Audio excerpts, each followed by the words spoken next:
In Cambodia's lush countryside, Buddhist monks come to pray. They are the soul of a quiet nation. But here, in this peaceful place, these people became the victims of the worst genocide since the Holocaust.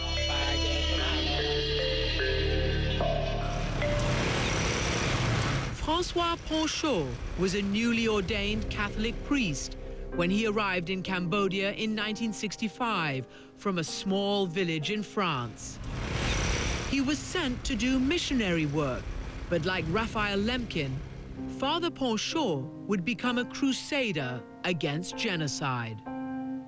What was life like here before the arrival of the Khmer Rouge? C'était vraiment pacifique. It was really peaceful. It was really a place that slept, that lived happily without much ambition. Father Ponchot learned Cambodia's language and its culture, and he quickly fell in love with its people. But by 1970, Cambodia was unraveling. The Vietnam War had spilled across its borders. In the Cambodian countryside, the Americans were carpet bombing North Vietnamese camps. And in the capital, the US was propping up a corrupt government. Cambodia descended into chaos and civil war. From the jungles, a shadowy communist rebel group was fighting to oust Cambodia's US-backed government. They called themselves the Khmer Rouge. Their leader was Pol Pot, and they had a reputation for brutality. They were killing the villagers and the village chiefs. They were forcing people out into the forest and burning the villages.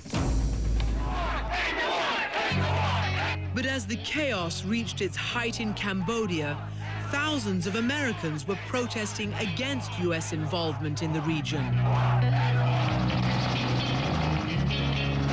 Things had gone so badly in Vietnam, their only interest in Southeast Asia was in getting out.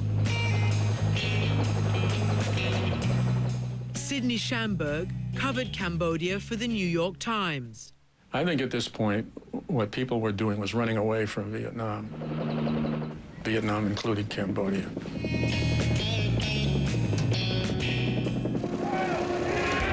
On April 17, 1975, Cambodia fell. Schamberg soon came face to face with the Khmer Rouge. You knew that they were different. I mean, all I can say is they were dead behind the eyes. It was chilling. When the Khmer Rouge took power, they started to reinvent Cambodia according to an insane blueprint. They emptied the cities, forcing all the residents into the countryside and towards a dark future. Around noon, everyone started leaving down this road.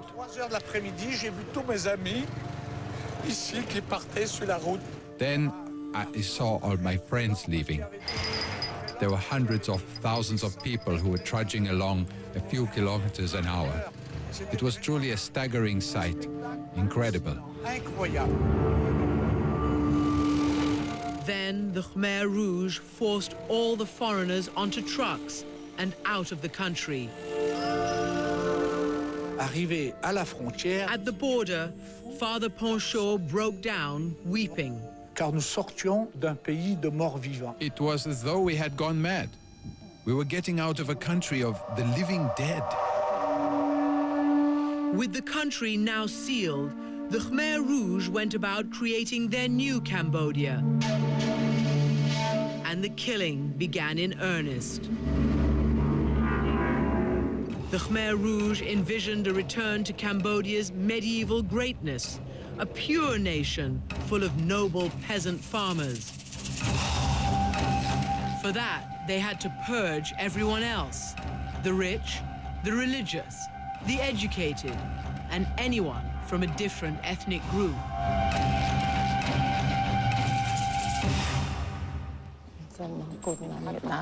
Shan Piop, like millions of others, was forced into slave labor. The Khmer Rouge ordered us to work in the rice fields, dig ditches, and work in farming groups, while armed guards watched over us as if we were prisoners. They were given practically nothing to eat. I am blessed to have survived. I ate just about anything: tree bark, crab shells, raw snails. I even drank my own urine. Few outside Cambodia knew what was happening. But back in France, Father Ponchot was receiving horrifying accounts from refugees who had escaped. What were you hearing? That they were burning villages, deporting the population, that they were sending people into the forest without giving them anything to eat. It went beyond my wildest imagination. Father Ponchot gathered, translated, and researched the refugees' stories. In February 1976, a major French newspaper published his startling evidence, to disappointing results. Nobody believed you. Personne ne nous croyait. Nobody believed us. Once again, the world was turning away. Holocaust survivor and Nobel Prize winner Elie Wiesel had seen it happen before. In general, is it common not to want to believe this stuff? It's better not to believe, because if you believe, you don't sleep nights.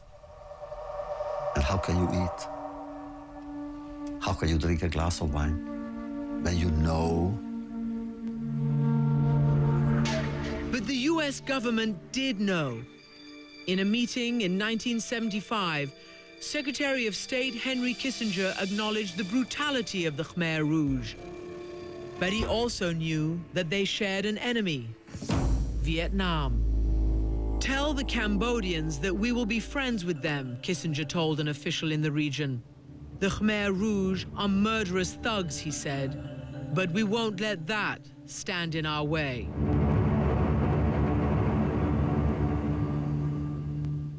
Now, the world is watching.